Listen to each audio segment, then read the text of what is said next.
Hi, everybody. Welcome to the program. It is going to be a fascinating hour talking about three of the most compelling figures in recent cultural history. Brando, Halston, Lennon. Hot-selling books about their bittersweet, shocking, and sometimes sordid pasts are grabbing headlines today the way these legends have always grabbed the celebrity spotlight. But do these passionate and often painful pages go too far? Well, today, on what would have been John Lennon's 51st birthday, a writer has put together an account of the final days before Lennon's tragic murder. John's allegedly morbid, violent fantasies, his missing diaries, and his supposedly manipulative wife, Yoko. Frederick Seaman, Lennon's one-time personal assistant, charges also that Yoko twice blocked this controversial memoir. But her longtime friend and associate, Elliot Mintz, who will join us also via satellite, tells us why he thinks this tell-all is a pack of lies. Halston.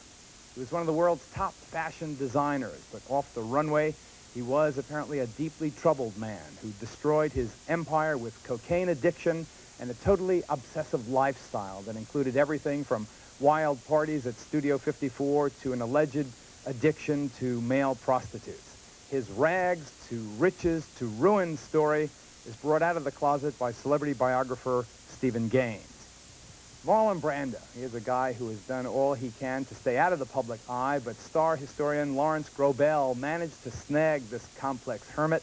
And we found out about Brando's women, his private island, and the pain inflicted on Marlon Brando by the murder committed by his son a year ago. And what about celebrities who tell their own story? Now, I'm not talking about me. I'm talking about the one and only Supreme, who was a Supreme from the start to the finish of the legendary group. Her dream days as a dream girl were also nightmares, with constant upstaging and eventual abandonment of the group by the diva Diana Ross. In two bestsellers, Dream Girl and Supreme Fantasy, she has shared her side of this story. Please welcome, ladies and gentlemen, Mary Wilson. Come on out, Mary. Look how lovely she looks.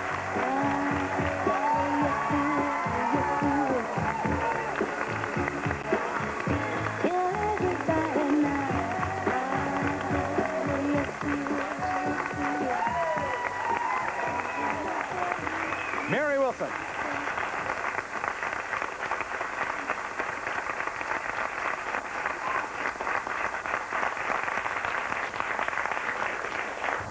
John Lennon was a dear friend of mine, a guy who did something incredible for me in a charity that I represented here in New York called 1 to 1. He did the last fully rehearsed concert of his life and raised tens of thousands, hundreds of thousands of dollars for the mentally retarded. And he was assisted every step of the way by his wife, who was even then a controversial person, Yoko Ono.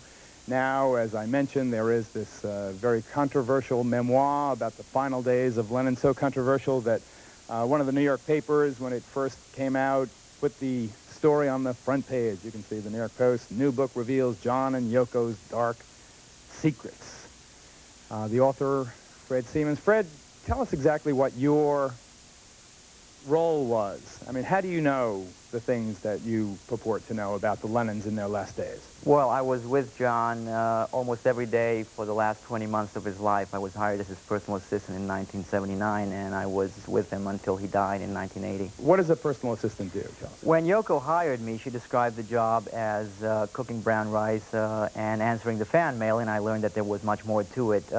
It was a two-part job. Half of it was hanging out with John, being his companion, spending his money, being his conduit to the outside world. The other half was being downstairs in Yoko's office, answering the phones, opening the mail, and doing her paperwork. Tell us briefly, is the headline correct? Were the last days of John's life before his murder at the hand of Mark David Chapman, were the last days dark days?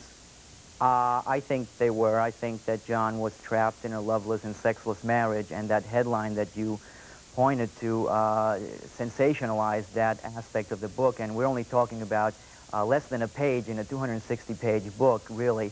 But unfortunately, the media really laps up anything. Before you attack the media, I've read the book, too. It seems there are quite a few very disturbing allegations in there, for instance, about their chronic drug use during those days. Is that what you saw? I wouldn't say their chronic drug use. What I say in the book is that Yoko used heroin consistently John, the only drug that he was truly addicted to, from what I could tell, was nicotine. He was a chain smoker almost. He smoked marijuana from time to time. He took psychedelic mushrooms, but he wasn't really a chronic drug user, I would say. You say that Yoko tried to squash this book, to keep it off, keep it out of publication. Is that true? That is true, yes. What did she do?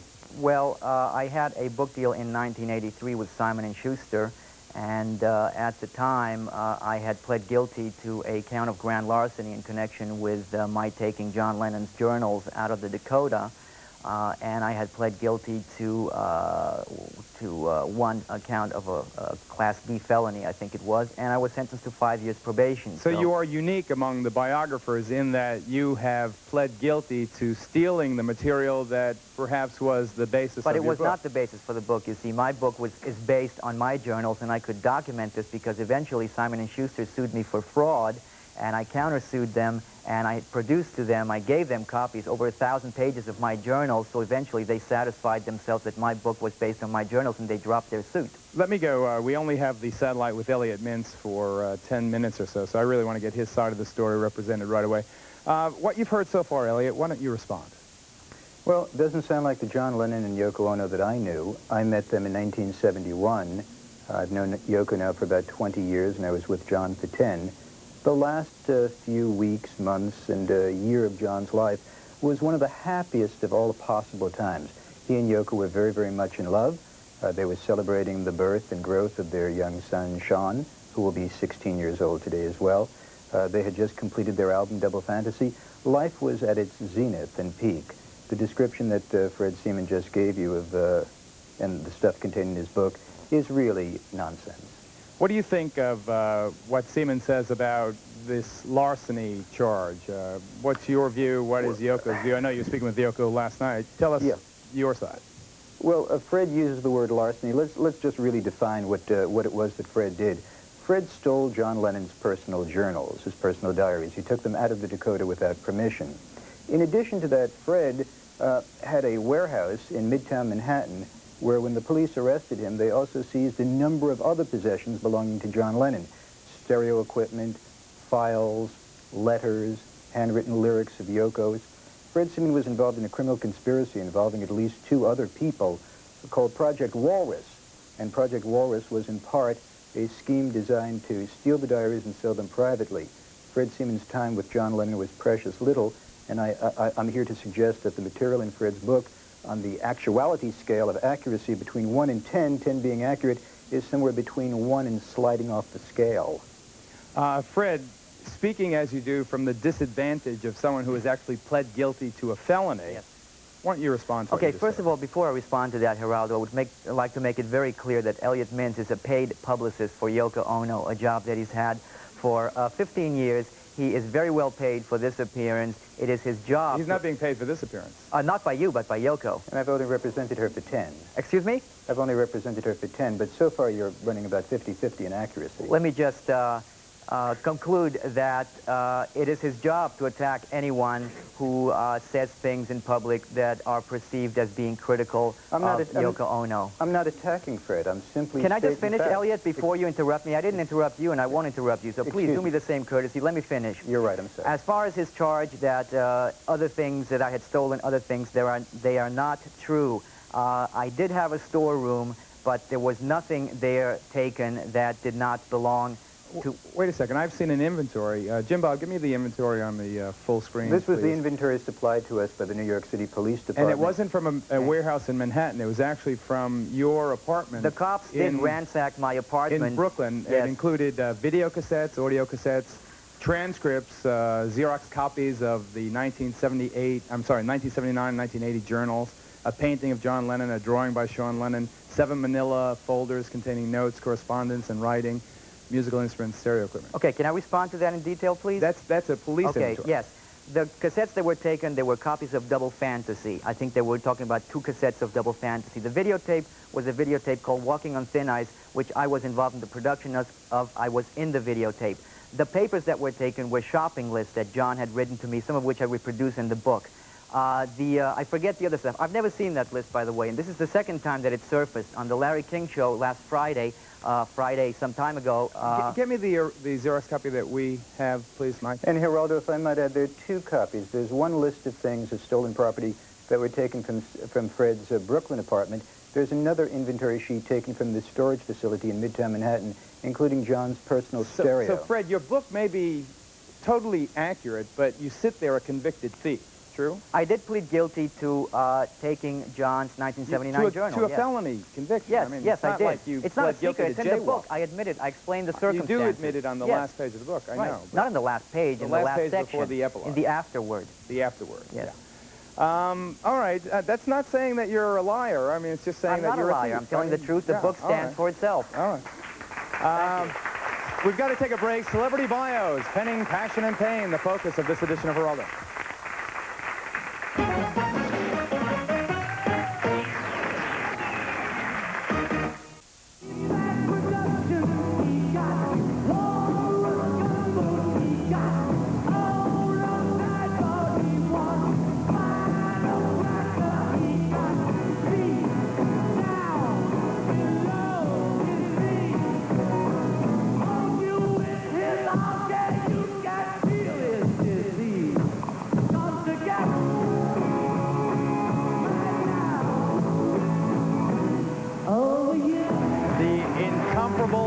John Lennon, one of the great masters of rock and roll, one of the probably three greats. The book we're discussing right now, The Last Days of John Lennon, a personal memoir by Frederick Seaman, a man who worked for at least 2 years in the Dakota, the fabled building, the scene of Rosemary's Baby, where John and Yoko lived the last, how many years of their life? I think they moved in there in around the mid-1970s, maybe 73.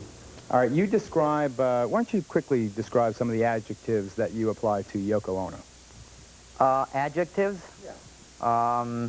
I think it's fair to describe her as manipulative. I think she used John. Didn't John love her? He did, yes. It seemed to me, let me just say, and I'm going to let Elliot talk, that's really his role, not mine. I saw them 6 weeks before John was killed at 64th Street in Central Park West, right out front of my apartment, and we had a conversation. We hadn't seen each other or spoken for probably 5 years since John had a so-called lost period on the West Coast. And I have to say that Elliot's assessment, at least in my conversation with him on the street, appears correct. Sean, their baby, was a source of enormous joy. Double Fantasy was already on the charts and moving pretty quickly. John, in my estimation, seemed happier than he had probably for 7 or 8 years. Yes, but you see, Geraldo, the John Lennon that you saw was the public John Lennon. That is what he put out to the outside world. Inside the Dakota, it was a very different picture. It was a very grim picture, and one that Elliot knows to be true, because even though he wasn't there as much as he claims he was there a few times during my 2 years that I was there, he knows that it's true. And, of course, he is paid to promote the myth of John and Yoko as the Romeo and Juliet of the 1960s. But it is just a myth. The reality was very sad, unfortunately. Elliot? Geraldo, I wouldn't even deal with that nonsense. The suggestion being that when he met you on the street, he was doing a public relations job in a street corner. All of this is nonsense. What I ask our audience to do, both in television and in your studio, is the following. Pay no attention to Fred Seaman. He's just a guy hawking another book. Pay no attention to Elliot Mintz. He is right. I do represent the Lennon estate, and Yoko Ono is my best friend. I love her and respect her. What I would ask you to do is just this. Listen to John Lennon. His final interview that he did for Archaeo General the day of his death, he talked about his absolute love for Yoko and his son Sean. The interview that he did the day before for the BBC, he talked for hours. The David Sheff interview in Playboy magazine, published in December of 1980, the same. Either Fred believes that John was an honest, real human being, which I know most of us share, or that John was an absolute total fraud with a woman who he didn't love. The hypothesis is crazy and bizarre. In the end, it'll be... I'm almost through, Fred. Stand by. In the end, it'll be John Lennon's music and his memory and his integrity that will prevail, and Fred will be just another one of a pathetic list of people trying to cash in on John's life. John Lennon was not a fraud, but sadly, the Ballad of John and Yoko, Double Fantasy, was a fraud. John Lennon, in those last interviews, sad to say, lied. He promoted the party line. The party line was that he was the house husband upstairs with Sean baking bread. Yoko downstairs, the brilliant business brain, you know, making money hand over fist. That is just that. It's a party line. It's not true. I was there. I know it not to be true. And there are others who were there. For instance, Mike Medeiros, Doug McDougal, the bodyguard, my Aunt Helen, who was Sean's nanny, my Uncle Norman. Many people who were there, who were members of the inner circle, know that I'm telling the truth. Geraldo. Okay, Elliot, we're going to lose the bird, so this is the last we'll hear from you, so make it good. Let the folks choose for themselves. Put a John Lennon record on your turntable. Listen to his music, look into his eyes. You'll know the truth. Okay, thanks, Elliot Mintz.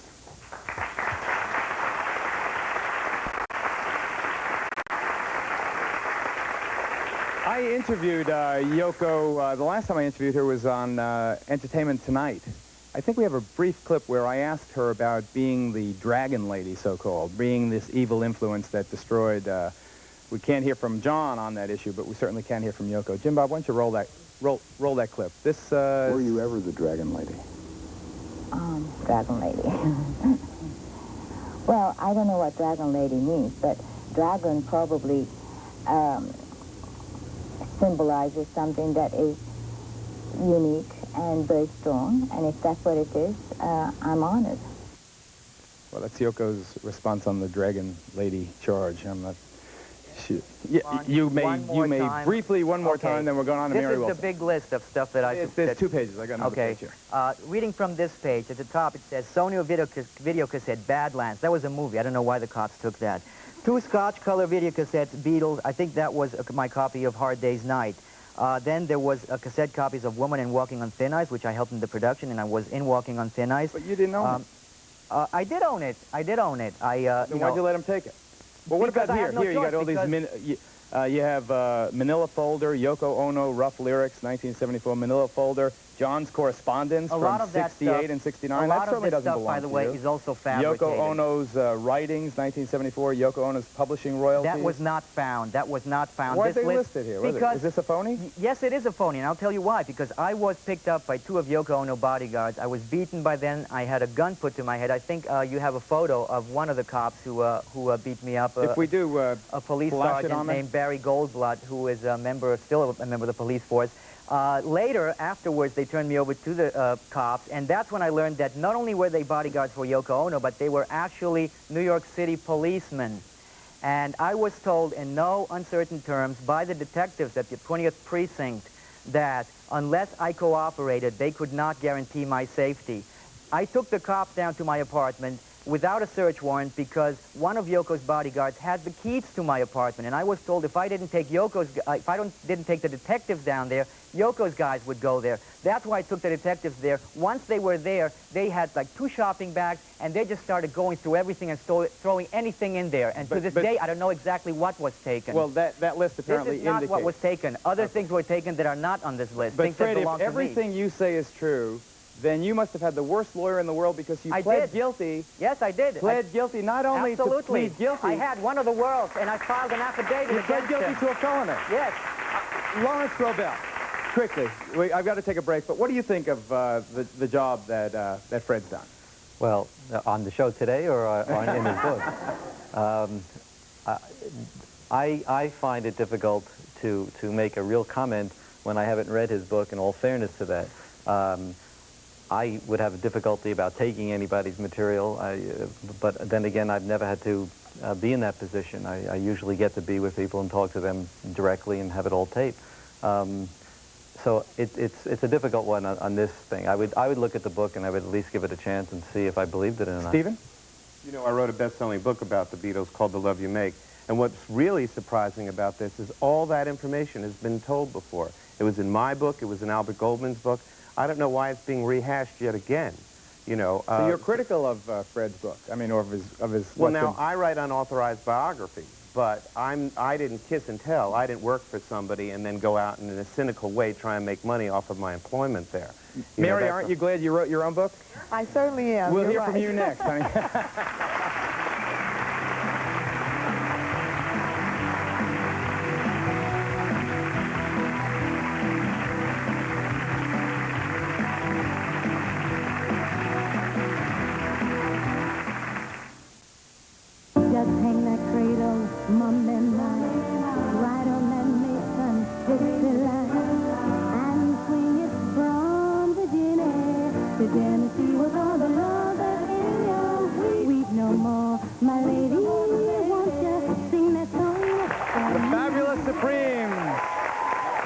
Wilson, the lady in the middle. She looks great. Before we get to Mary's story, just a couple of quick questions for Fred. Okay, my question is directed to this gentleman here, Fred. Isn't it true that John Lennon left Yoko Ono and her son for another woman and moved in with this lady? Because I seen this on another talk show, so I have to agree with you. It must be false then. I don't know. No, it was. I saw this on a talk show. She did. They did break up in the mid-70s. It's true. Yoko, John did break up with Yoko for 18 months and went to the West Coast with May That was Pang. before Sean was conceived. Yes, and the interesting thing about that is that it was Yoko who suggested to May that she go with John, because this was around the time that John and Yoko's sex life collapsed, and Yoko wanted to recruit May Pang as John's concubine. She didn't realize, though, that May would fall in love with John and that the two of them would run off. Right, but as Stephen says, that is old told story. I would just like to respond You to can his quickly, and then remarks. I'll get right to Mary. That he said, Stephen wrote a book called The Love You Make, co-wrote it with Peter Brown, who used to work for the Beatles, and Stephen says that there's nothing new in my book that wasn't already revealed in his book, and I find that remark astonishing in view of the fact that Stephen hasn't read my book, so unless he's psychic... And I won't Right, read your so book, unless he's and psychic, he doesn't know that. It's a suggestion that I make to all people that care about John Lennon. Yeah, I got well, as far as did you the ever book meet jacket. John Lennon? Did you ever meet I John got, Lennon? yes, I Okay. did meet John Lennon. And Right. John Paul George and Okay. Yoko Ono Well, if you and read my Cynthia book, Lennon. if you read my book, Stephen... Wait, who is that lady in the middle? Oh, it's Mary Wilson. Oh, hi. say Are you something? the author of Supreme Faith and Dream Girl? Yeah, right. Oh, May I say something? Sure. In the 60s, it was amazing. The Supremes and the Beatles often had this same battle going on. If we were number one, they were number two. If they were number two, we were number one. So it's still going on today here. So I'd like to say something in response. How do you feel about Diana now that, in the first book you seemed, in Dream Girls, I guess, came first. Dream Girl. Dream Girl, right. Dream Girl. Remember the Dream Girls, the Broadway show? Sort of was a Right. thinly veiled story of the Supremes. I wasn't paid for that either, but I loved it, though, the play. You weren't paid for the play? No. No. You seemed a bit more pained, I don't want to say bitter, about the fact that Diana left back in 1970 and that the Motown as a company sort of got cool to the Supremes that you tried heroically to keep together. In the second book, you seem a bit more mellow. In Supreme Faith, you're more talking about Mary Wilson's evolution as a woman and as an independent person. Yes, well, it's amazing. First of all, I'm older. I'm 47 now. And when I... Take a look at this. Well, I can't hide. I can't really hide because everyone has those records at home, so they kind of more or less know. Compare you to it. Right. But my first book, Dream Girl, was really about like the fairy tale existence, and it was still, the pain was probably still there because I was still a lot younger. The second book, Supreme Faith, is really what happens to the characters in this fairy tale. Do they really go off happy ever after? And I had a lot of time to really mellow out in my own life and to look at what was going on. However, I want to say, in the introduction, you said something about how I thought about Diane, what she had done, those kind of things. My book is not a Diana Dearest. It's really about the American dream. It's about rags to riches. It's about three black girls who were very young, 13 years old. We went off and we conquered the world. And I started out writing about that. And if I were going to end up at writing an honest story, which I think we're talking about here, honest, what we're writing about, whether I write it or someone else write about you, I wanted to write honestly about this fairy tale story that I had lived. And I truly felt that that's the way what I had lived. However, in sitting down, I had to go within myself and say, well, if I'm going to tell the good parts that everyone reads in the papers and they know that we were all great friends, what am I going to say about behind the scenes? Sometimes we weren't happy to each other, with each other. Am I going to tell those stories? And that's where some of the things I had to say about Diane came out. People say, oh, she hates her. I do not hate Diane. I absolutely love the woman.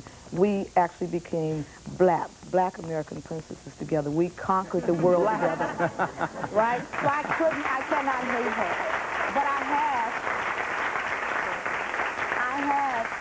in all honesty, I was 17 when I first decided to write my book. And obviously then I had nothing to write about. My teacher, Mr. Boone said, Mary, he says, you must become a writer. Well, all I wanted to do was sing. So when we became famous, I said, I'm going to write about the Supreme. So that's been what I wanted to do all my life. But when I sat down, I said, I have to be honest and write everything So just because I wrote some things, bad things, doesn't mean that I hate Diane. Because I even wrote about myself some horrible things. Well, okay, we won't talk about that. A lot of my friends ask me, Geraldo, they say, when you're going on Geraldo Show, please ask him this question. So shall I ask you now or shall I ask you later? Ask. Well, no, we're talking about my book. I'll ask you yours later. Okay, okay. don't let me forget now. You know, I saw the 25th Motown anniversary. I know that you were all reunited 5 years ago. 86? Yeah, 83. No. I think 86 is right. Time does fly. Well, was it 86? Well, anyway. Okay. Is that the last time you and Diana spoke? It was pretty much the last time. Well, that's kind of sad, isn't it? It's really sad. It's really sad. It's one of these things I think we have allowed ourselves to allow the media to invent this feud, and we've fallen into it. Now, you know, the media gets a pretty bad rap, but the media didn't stop you from picking up the phone and say, "Hi, Diana, how's things, how's tricks," or her doing the same. Earlier in our career, I kind of fought myself as that being the one thing in our friendship that I never did. I never said, Diane, you know, I feel like this, or Diane, you shouldn't do this, or Diane, I think you're, I never did that. So I'm pretty much at fault of that myself, yes. So do you ever miss her? I miss her every day of my life. But the strange part about it is that I'm very happy with my life today. I miss her only because I think that kind of becoming stars like that only happens to a very few people. So even though I miss it, it has a spot in me, right all over, that it's there, and it's there for me whenever I get down. I go there, and I talk to her, I talk to Florence, but I have my life today that's just tremendous. I mean, I'm no longer the girl behind Diana Ross. I'm no longer the other girl in the Supremes. I'm Mary Wilson, and I've kind of become that, and I'm very happy about that. Mary Wilson. Marlon Brando, Halston coming up. Stay tuned. We'll be right back.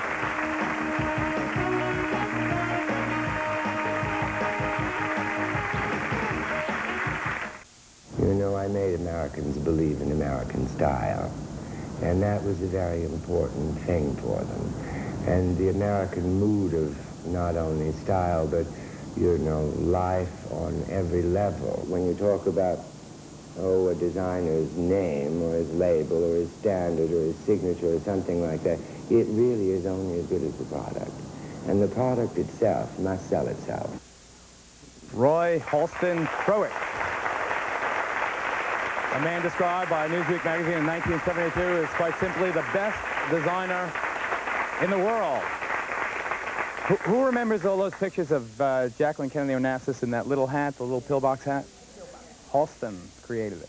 And you know, Stephen, he seemed so cultured, so affected in a way, and yet he was a small town boy, wasn't he? Yes, he grew up in Des Moines and in Evansville, Indiana, but he was very cultured. He learned all of that. He went to Chicago, where he started as a milliner, then came to New York, worked at Lilly Daché and Bergdorf Goodman, and all the great ladies of society went to Halston for their hats. Jacqueline Kennedy Onassis was one of his favorite customers, mostly because Halston and Jackie Onassis had the same head size. And she has a rather large size head for a lady, and he was able to fit the hats on his own head before he brought them to her. And then also he was marvelously talented. He was a brilliant designer. Tell us, I know he said very often that design is nothing, it's who's wearing the design. You're only as important as the people you dress. So who did he dress? He dressed all the great ladies, Jackie Kennedy, Elizabeth Taylor, Liza Minnelli, all the big society ladies that you can think of. He then eventually went mass market and wound up designing for J.C. Penney. One of the dear friends of mine, now departed, as so many friends in that business are, Giorgio Sanangelo, the great Argentinian designer, once told me in an outburst of passion how Halston had sold his name. It's really a sad thing. At the time, you know, it was hailed as a great coup. Time magazine called it Couturier's coup, but it was the devil in Daniel Webster. In fact, in 1973, for what turned out to be a paltry $12 million, Halston sold his name, his company, his trademark, even his design talents to Norton Simon Industries for all time. He tragically, Halston, again, like so many, died of AIDS. I guess he's been dead about a year and just a year and a half or so. A year and some. He had, first let me introduce another old pal of mine. He's truly one of the great designers. His specialty, jewelry. Kenneth J. Lane joins us, a man who was a great observer of that scene in those days. So Kenneth, I want you to stand by when I ask Stephen this question, and then you can comment on it. I know you know all the principles involved in this situation. Halston, it seemed, had a kind of a personal style that was personally destructive. He got busted in Central Park for sodomy, male prostitutes, you allege in the book. You allege a lifestyle where he was so addicted to cocaine that when they took apart his telephone in his office, it was loaded with residue from cocaine. That perhaps is one of the ways he kept this coterie of stars around, by being one of the drug dispensors? No, I never said he was one of the drug dispensers. That's from somebody else's book. Halston was a wonderful man, a revered designer, who had a terrible self-destructive streak. In person, he was so proper and wonderful and very rigid and grand, as we saw in that tape. And then he had this really dark, secret life. And that was part of his self-destruction. But I must tell you, the point that's made in the book is that Liza Minnelli, Elizabeth Taylor, they all saved their lives. They went into rehabilitation centers. People stopped doing drugs. Halston got stuck in 1979. And that's the tale of this book. Kenneth, do you agree with that? Well, I haven't read the book, so it's hard for me to comment on that. Comment on the man and his life. I did read the index, though, and I'm delighted that I wasn't in it.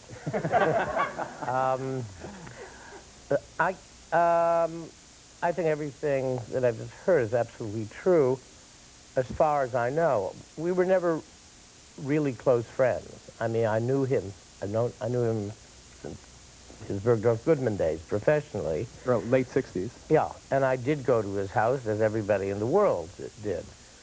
He gave a lot of parties. They were terrific parties.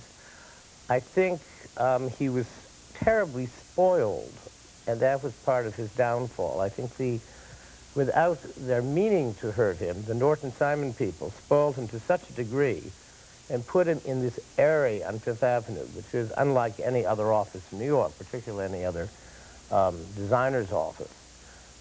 It sort of set him apart from 7th Avenue and the camaraderie of working with other designers, so that most of the designers felt apart from Halston, Halston felt apart from them. So that this, you know, when he sold his business for $12 million in whatever year it was, that was not a small amount of money. And I sold my business once, and I bought it back. A lot of people have the choice in life, whether they're going to sell a business, a store, a house, whatever, and then you can't turn back. I mean, you do it because you want to do it. Is it my imagination, or has the era of the celebrity designer passed? You seldom hear about their social exploits the way we're used to. Celebrity designers. I mean, Calvin Klein is certainly a celebrity designer. But you don't read about Calvin Klein out late at night, was surrounded by wild partygoers. He's married now, but I mean, I think the era of party-going and the whole Studio 54 thing that Halston represented, he was a central figure of a very, very glamorous time in New York City. And that's why you read about it. I mean, towards the end of the 70s, Halston was one of the most famous people in America, not just designers, but including movie stars and all the rest. And I think that whole thing is gone, unfortunately, in one way, and I think it's a good thing in another, because it was also a period of tremendous decadence and permissiveness in New York. And Halston also epitomized that. You know, I was going to add the same thing. I have a lot about the 70s and the late 60s in my book as well. And that was a time of decadence. I mean, that was a time of overindulgence for a lot of people. And I think a lot of people did fall down by the wayside because of that. You know, just one quick question, Mary, before the commercial. I'm not going to tell you what I want to ask you. No, you can tell me later. You can tell me in the dressing room if you want to. We'll be chaperoned appropriately. How did you feel when Diana Ross insisted that they change the name of the group from the Supremes to Diana Ross and the Supremes? That's part of the hurt that you felt in the book. And it was a hurt because I felt we started as a Supreme, and that's where it should be. However, after I got over the initial personal hurt in it and put myself second and put what we were all about first, I realized it would make us more money and that Diane was out front and that perhaps she did deserve that. So that was a personal hurt, but I have two sides, so I can understand that, but I was still aware that professionally, yes, we had to do that. But yes, I was hurt. One of the most... I want to say not against her. Not... It was more not wanting me to sort of, you know, still be myself. Some dignity there. You got plenty of dignity there, and class, too. Got to take a break. We'll talk about the man whose son was involved in one of the most celebrated murder trials of recent times, Marlon Brando.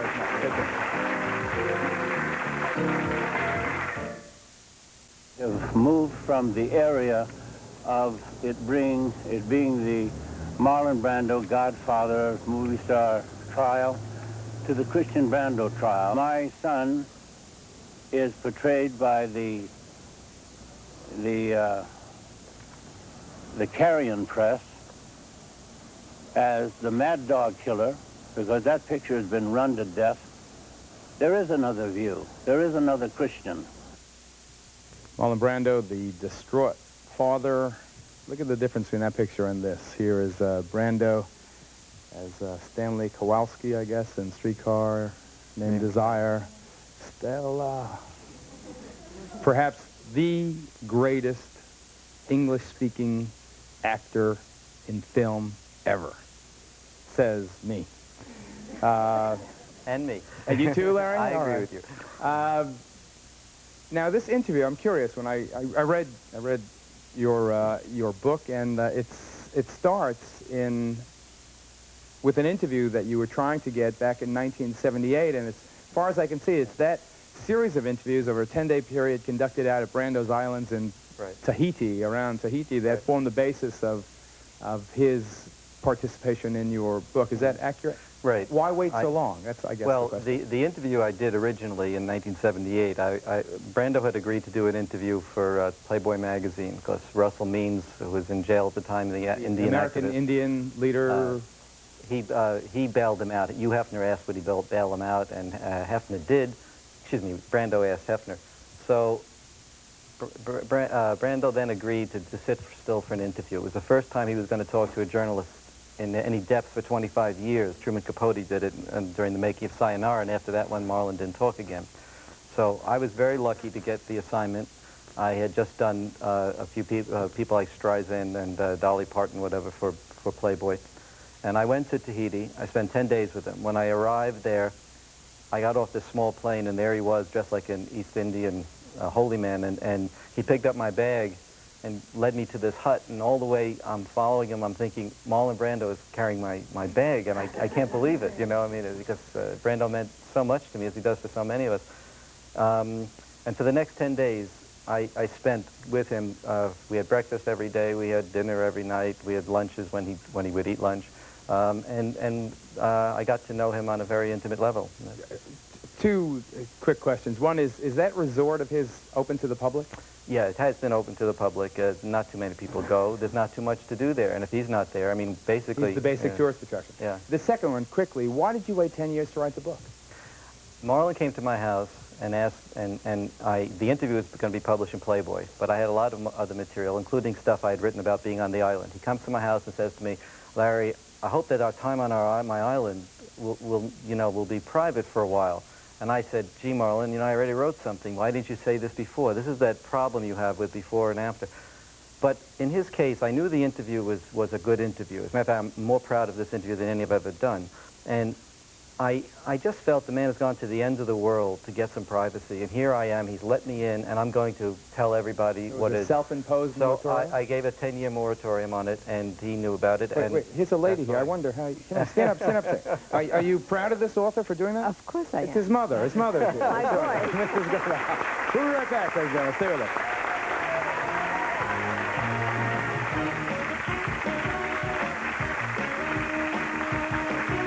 For free tickets to the Geraldo Show, write Geraldo Tickets, 524 West 57th Street, New York, 10019. Please send a self-addressed stamped envelope or call 212-265-1283. The shocking story of Florida's Black Widow serial killer's money-motivated murders of her own family on the next Geraldo.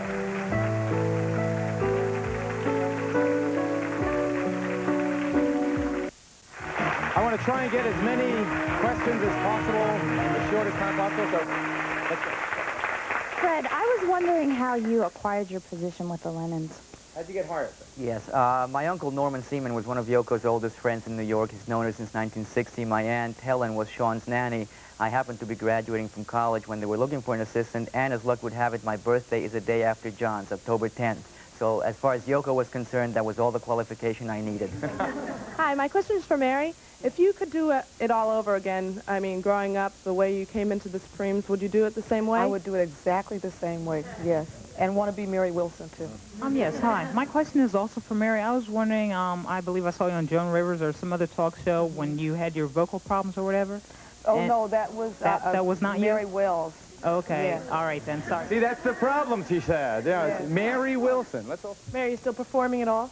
I'm still performing. In fact, I have a new album that's coming out very shortly, and I'm very pleased about that. Oh, what's it going to be called, you know? I don't know yet.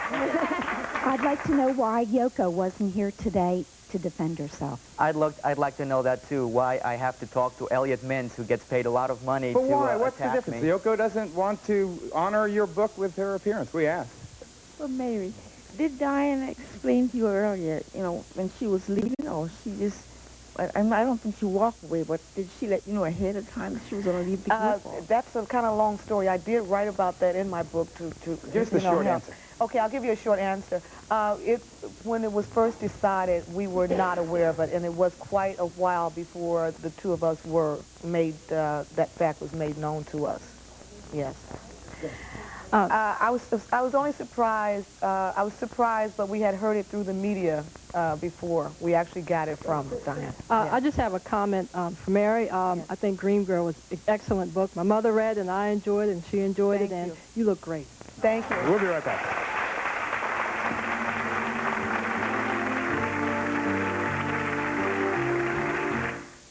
We haven't had nearly enough time to get into these conversations with Brando, so I guess you'll have to buy the book, Conversation with Brando, Lawrence Grobel's latest work. Here's the controversial personal memoir by Frederick Seaman. Just because you don't agree with him doesn't mean there's not a lot of truth in this one, The Last Days of John Lennon. And the Halston book, one that, acted out, played out from Des Moines all the way to New York and Paris and places in between, The Untold Story, simply Halston. I don't know how many of the pictures we've been able to show, but they're quite extraordinary collection of photos in that one. Dream Girl, you know about. Mary Wilson's new one is now in paperback, Supreme Faith, Someday We'll Be Together. Could you sing Someday We'll Be Together? Now, about that question I was going to ask you. Come on. Sing the song. I had to think a lot about writing my book about the wife abuse I had and Florence's rape and a lot of other things. The question about Diane. I had to do a lot of thinking about it. When you wrote your book, everyone asked me, ask him, did you have to really think about things that you wrote? And if you did you sort of vacillate? Because I know I did. I said, well, I'm going to put this in about wife abuse, but no, I won't. Then I would say I will. Did you think about it? In my book, what's attracted most of the attention are the sexual relations. No, I'm asking you. And what they did were, you they were legal, consensual. No one abused anybody. I was surprised that it got as much press as it did. There were a lot of things about the family that are in there that I really did have to think about. And now I'm hearing from relatives saying that they wish I didn't put it in. Yeah. So, you can't win. I'm not sure Sometimes it's been a positive experience. That's the way I feel about it too. I'm not sure, but all right, now you make Someday We'll Be Together. One chord. Quick. Oh, no, I'll tell you what. Stop in the name of love before you break my heart. Think it oh. That was my part. Mary Wilson, Stephen Gaines, Fred Stevens, Lawrence Grobel. Thanks for watching, everybody. See you next time. Bye-bye.